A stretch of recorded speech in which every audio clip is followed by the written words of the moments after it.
con sò dương nằm nổi hẳn. Này có một con cua.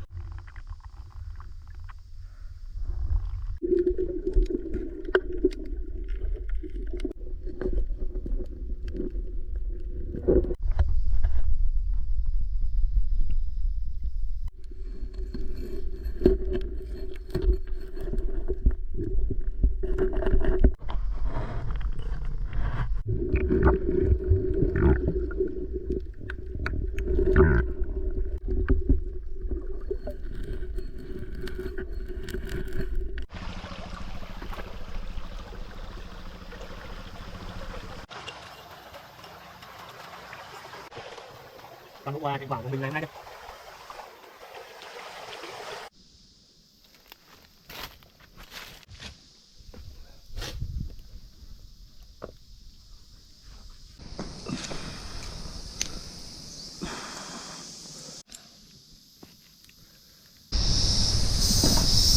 Xin chào tất cả mọi người, chào mừng quay trở lại với Outdoor and Bootstrap Live Channel. Hôm nay mình sẽ tiến hành một trải nghiệm sinh tồn ở một vùng biển.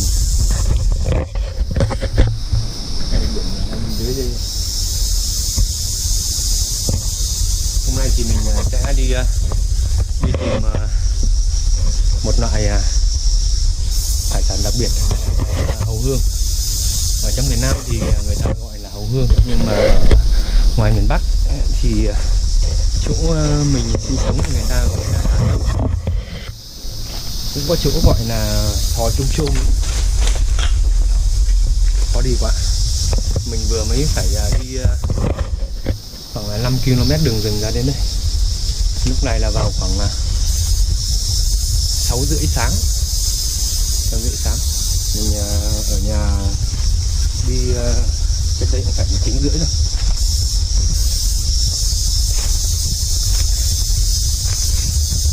Bây giờ thì mọi người sẽ cùng mình xuống biển để xem là mình hôm nay sẽ bắt được những gì biển dưới đây.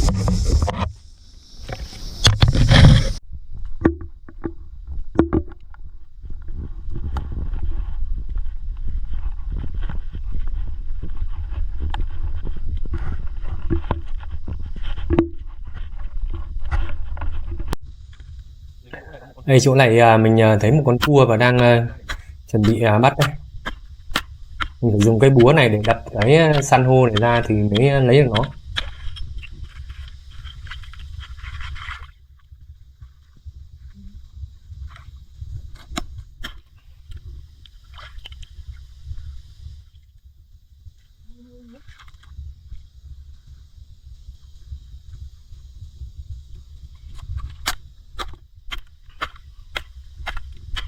Khá là khó khăn.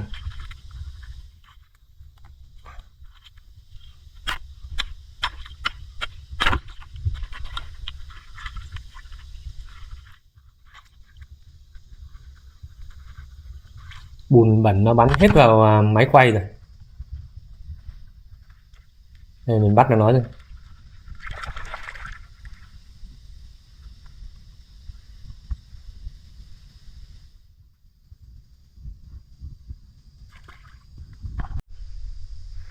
Một con sò dương nằm nổi hẳn lên trên mặt bùn nữa. Đây lại là một cái lỗ của một con cua đấy.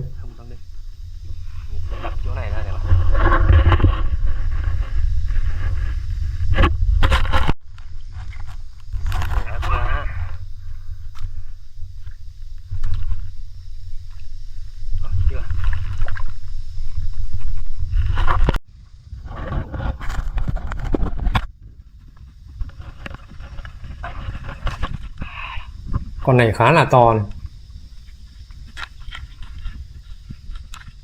Chống trả điên cuồng luôn. Này nó mà cắp thì thôi mất ngón tay.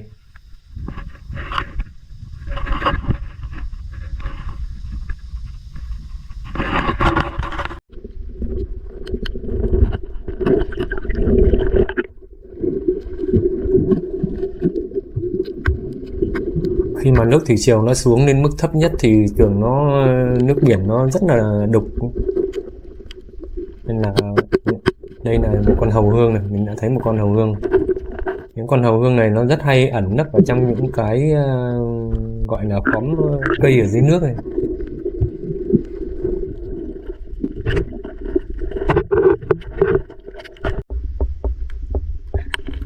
Đây là một con sò mai.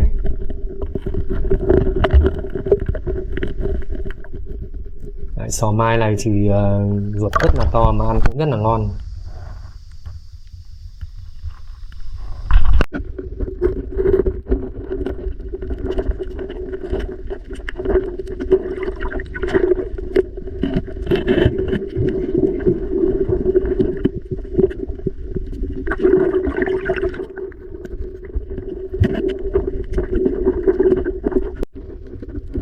Đây là một con nhím biển. Có rất nhiều mắt luôn, mắt xanh, mắt đỏ, mắt vàng. Tuy nhiên là không có găng tay cao su thì rất là khó bắt. Xung cắm vào tay rất là đau mà có thể nhiễm trùng luôn tay mình. Cái trứng nó vàng khươm mà.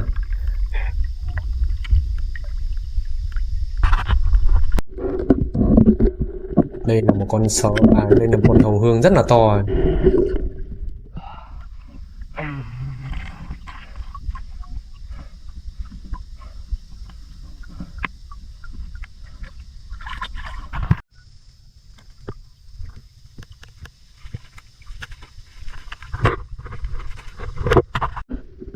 Đây lại mà một con hầu hương nữa.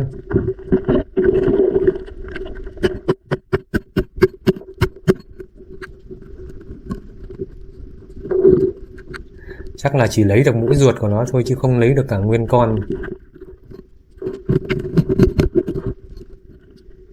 Nước đục quá không nhìn thấy gì để mà cạy. Chúng bám vào đá rất là chắc. Một con nhím biển nữa. Những cái gai tua tủa. Những cái gai này nó cắm vào da thịt mình là nó gãy luôn bên trong thịt mình. Và chỉ có dùng dao mổ thì mới lấy được ra được. Nó có những cái gai nhỏ ngược nữa.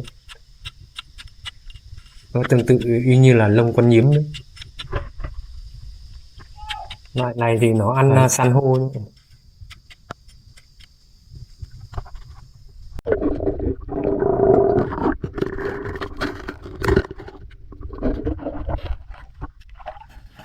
Khu vực này thì có khá là nhiều nhím biển.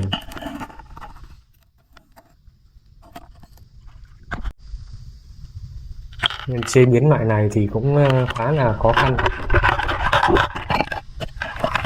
Nó thuộc vào loại đặc sản đấy nhưng mà chế biến thì cũng khá là phức tạp.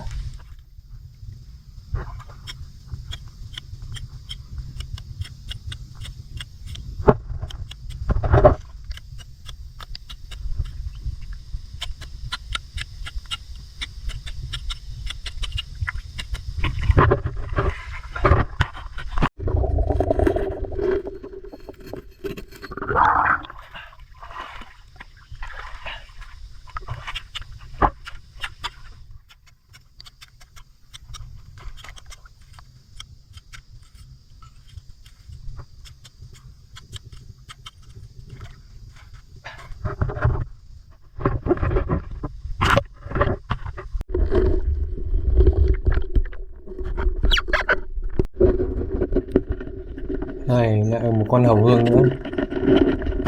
Nhìn chúng như là san hô luôn, rất là khó phát hiện.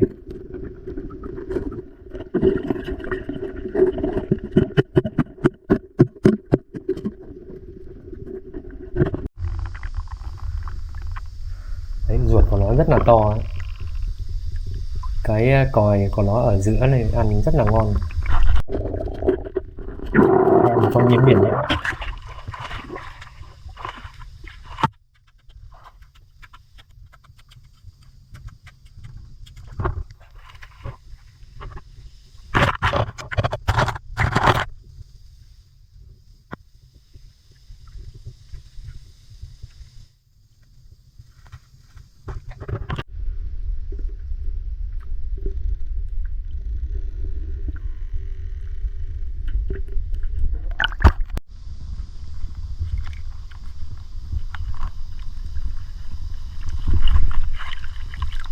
Một con cua rất là to.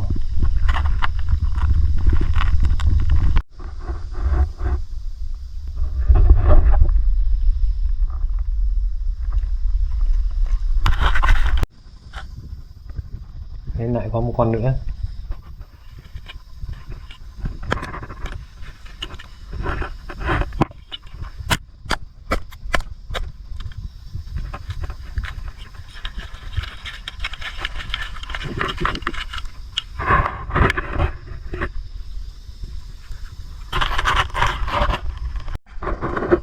Vào thời điểm này trong năm thì nước thủy triều nó biên độ nó rất là lớn, giữa mức cao nhất và thấp nhất nó khi chênh lệch đến trên 4 mét.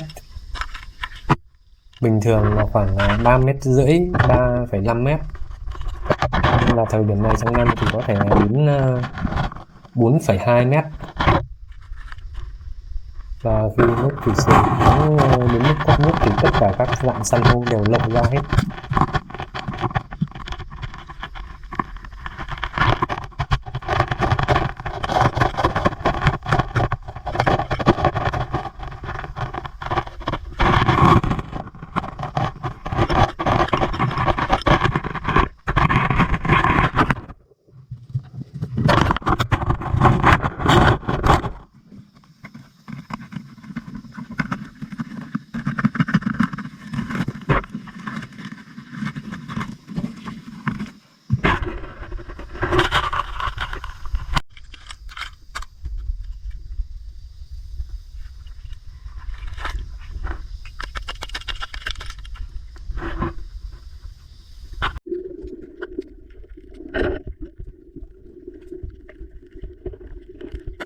Nước khá là đục,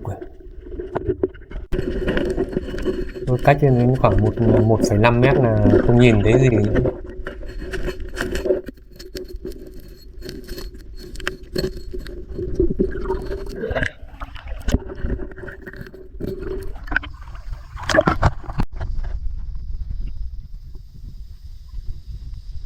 Thì là mình phải đeo găng tay vào, găng tay có tráng cao một lớp cao su ở trên mặt mới cầm được nó, cầm cái phần ở bên dưới đáy của nó, chứ cầm ở bên trên miệng của nó là dứt khoát là bị gai nó cắn. Đây là một con hầu hương.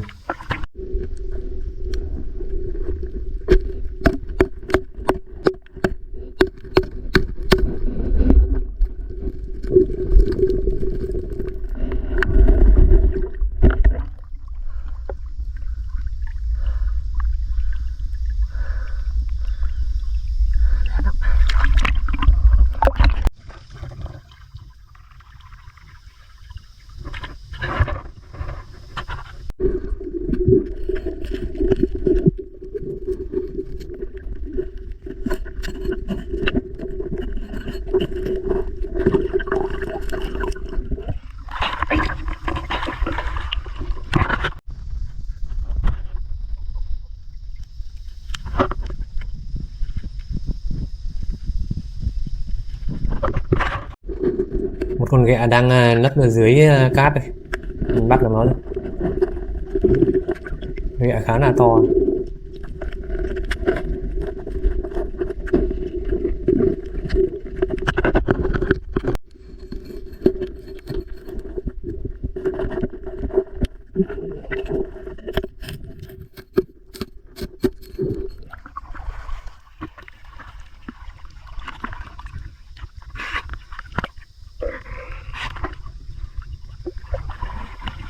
Bây giờ thì mình sẽ quay ngược trở lại thôi. Thì túi của mình cũng đã đầy rồi, cũng không có chỗ để đựng nữa. Là đi quay trở lại và đi tìm một chỗ nào đó để mổ lấy chế biến một nhóm những con nhím biển để mà mổ lấy ruột những con hầu hương và những con nhím biển này.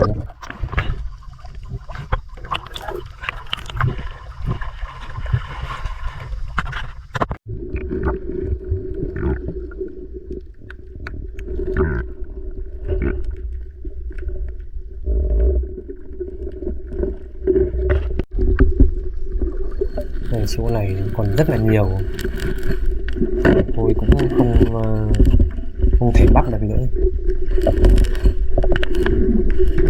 Bắt kìm nữa cũng không có chỗ đựng.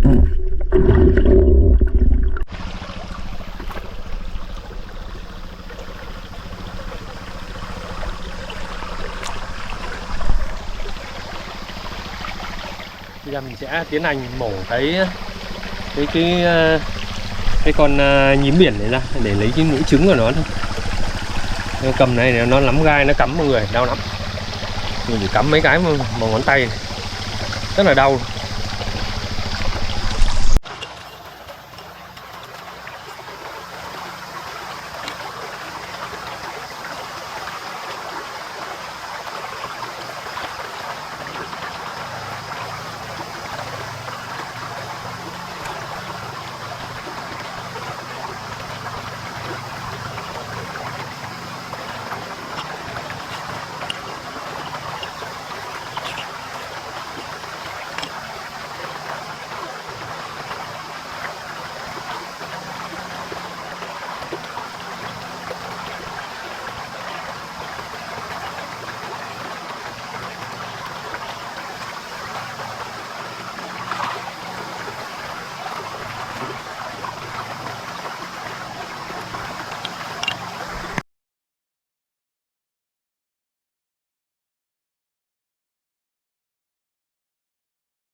Đây là ruột con hầu hương nhá mọi người.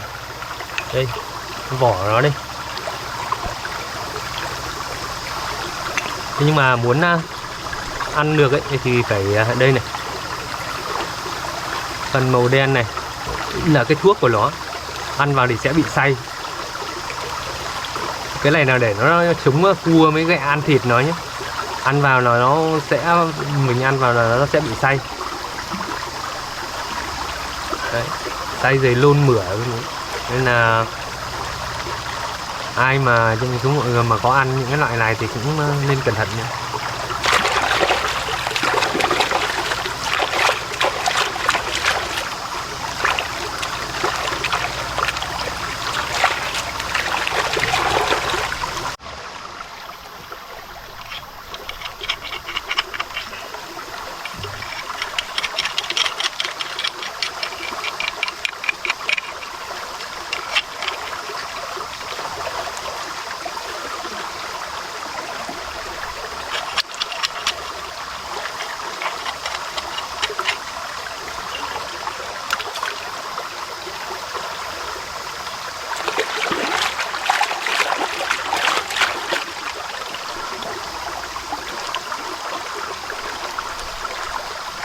Thuốc của nó đấy. Cái này phải vứt đi.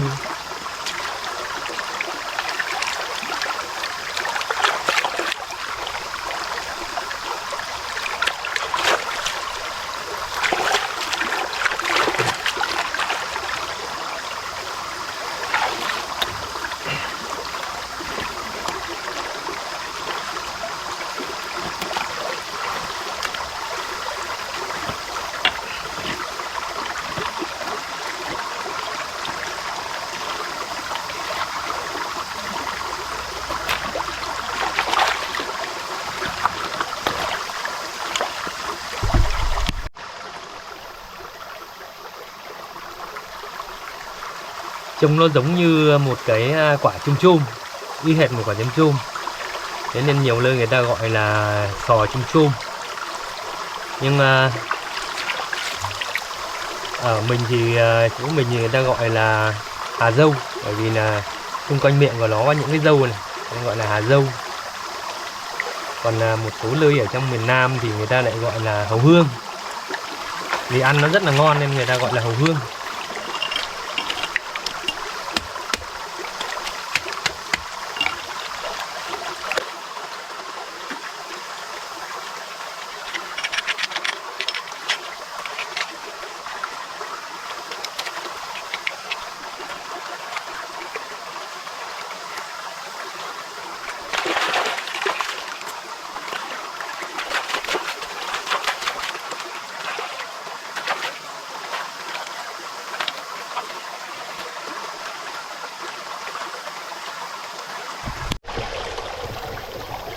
Toàn bộ thành quả của mình ngày hôm nay đây.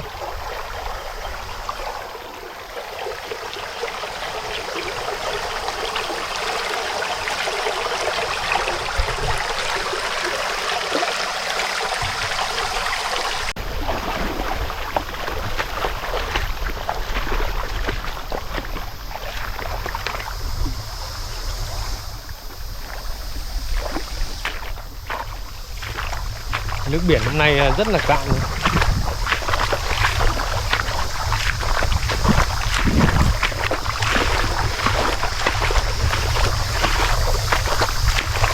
Bây giờ thì mình sẽ đi tìm một nơi nào đó để đốt lửa, nướng cua với ghẹ.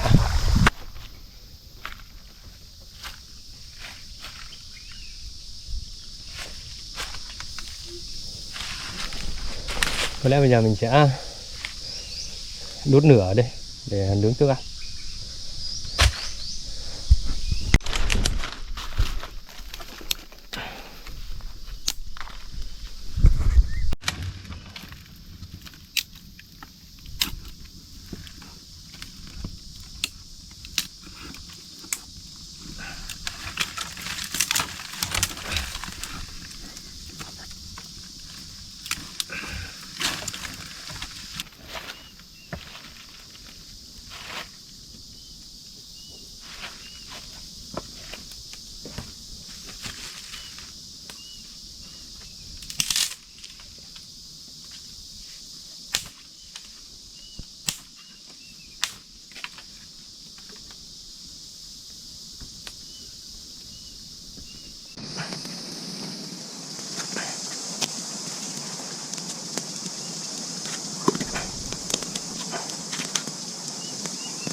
Đây là một con sò mai. Để ăn con sò này trước. Xin mời mọi người nhé.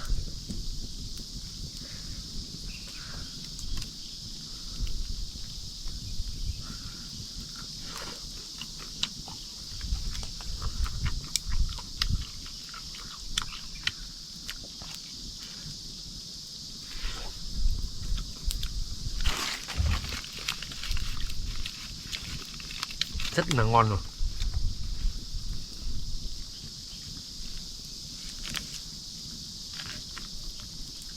Bây giờ sẽ đến hấu hương.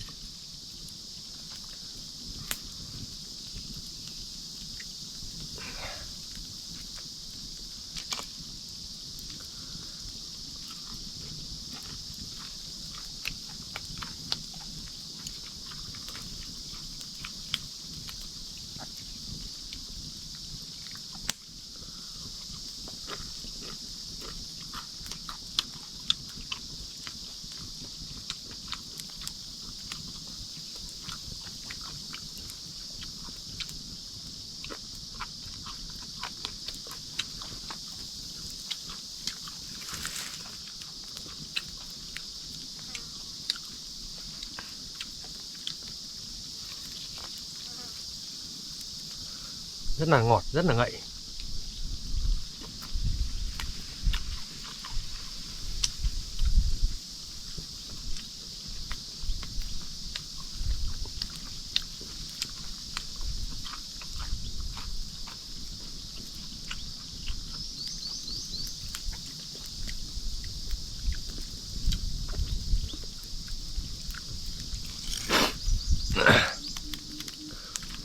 Còn món nhím biển thì chắc con nữa là phải cầm về nhà thì mới chế biến được. Phải thêm một số loại gia vị nữa. Chứ nướng nhím biển thì nướng ăn nó không ngon.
Nó đã.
là video cũng kết thúc tại đây.